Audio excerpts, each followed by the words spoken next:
What's going on, Dolphins? It is your boy Dillon, and I got a little bit of breaking news for you guys to let you guys know about.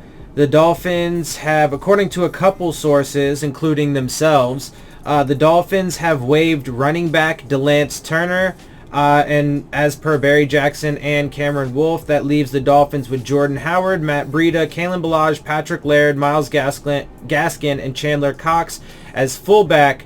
And offensive weapon Malcolm Perry in Miami's running back room. So, I mean, with that last guy, as I've said, I personally see him as like Malcolm Perry. That is probably like a gadget guy, maybe some wildcat kind of stuff, whatever. But he is an interesting piece. But for the rest of them, I mean, let's see. Chandler Cox, well, I don't hate the idea of having a fullback if they use him, and if they use him properly and successfully.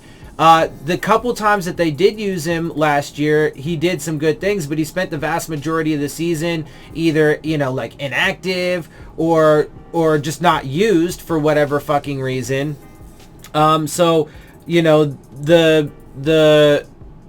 We still gotta wait to see how he turns out. Again, though, he was part of the draft class from last year that was kind of underwhelming, to say the least, right? So, we'll see how that goes.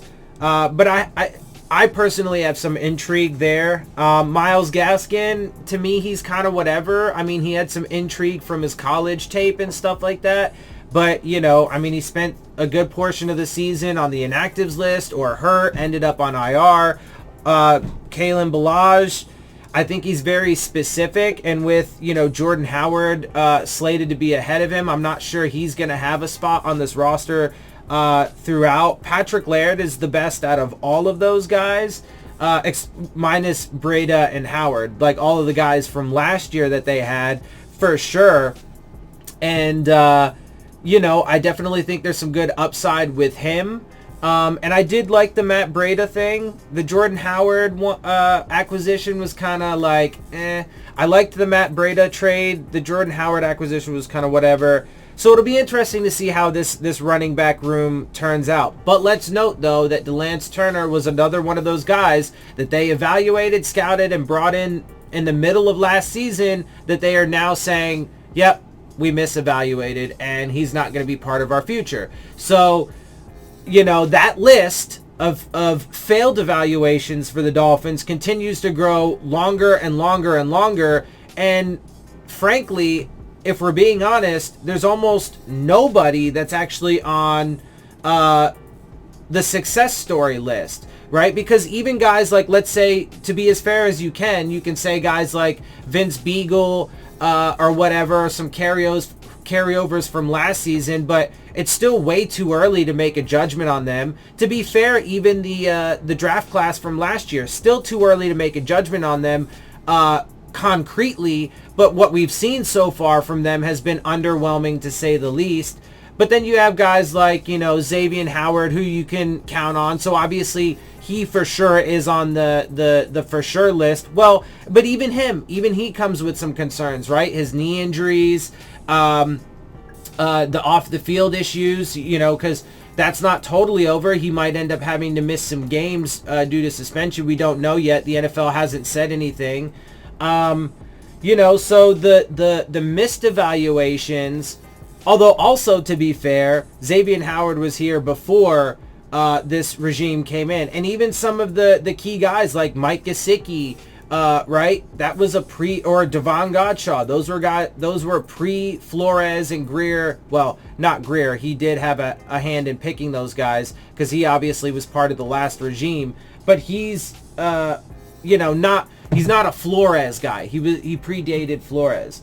Anyway, so my point is that their evaluation has been pretty shit so far. And then, of course, they got rid of guys like Minkah Fitzpatrick, who balled out, and Laramie Tunsil, who did great things for the Texans, et cetera, et cetera. So, and Ryan Tannehill, who took the fucking Titans to the AFC Championship game.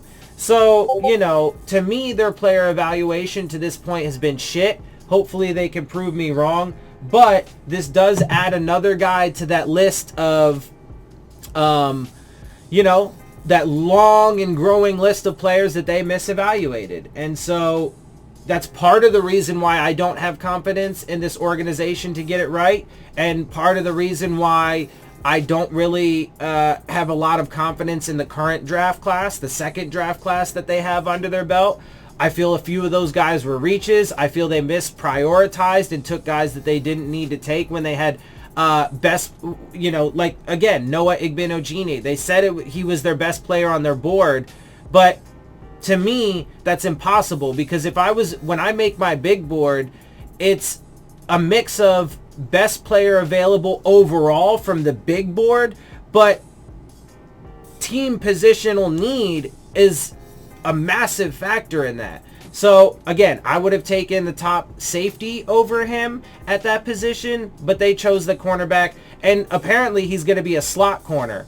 So, you know, and they're gonna leave Bobby McCain to continue getting hurt at the safety position. So anyway, look, you guys know my issues and problems with it. But look, at the end of the day, I've always said this. I hope that they prove me wrong. I want them to prove me wrong. But this year is all about #prove it, because until they do, they don't get the credit. And I am absolutely going to hold them accountable for the bad things that they do and be honest about, you know, the situation, and voice the potential concerns that I see with this situation. Not only were guys reaches, but, you know, I think, or it's not even think, it's factual that several of these guys, including Tua Tagovailoa, have significant injury histories. So we have to wait and see how all those things play out as well. Anyway, with that, guys, I'm going to get up out of here. I hope you guys enjoy my videos and perspective. If you do, make sure you hit the subscribe button, make sure you hit the like button, make sure you hit the bell if you want to get the alerts. Share my channel and videos with your friends and family. Leave your questions, comments, and concerns in the comment section. And of course, as always, make sure you follow me on Twitter at Dillon Tartaro. And with that, I am out. I'll see y'all soon. Fins up.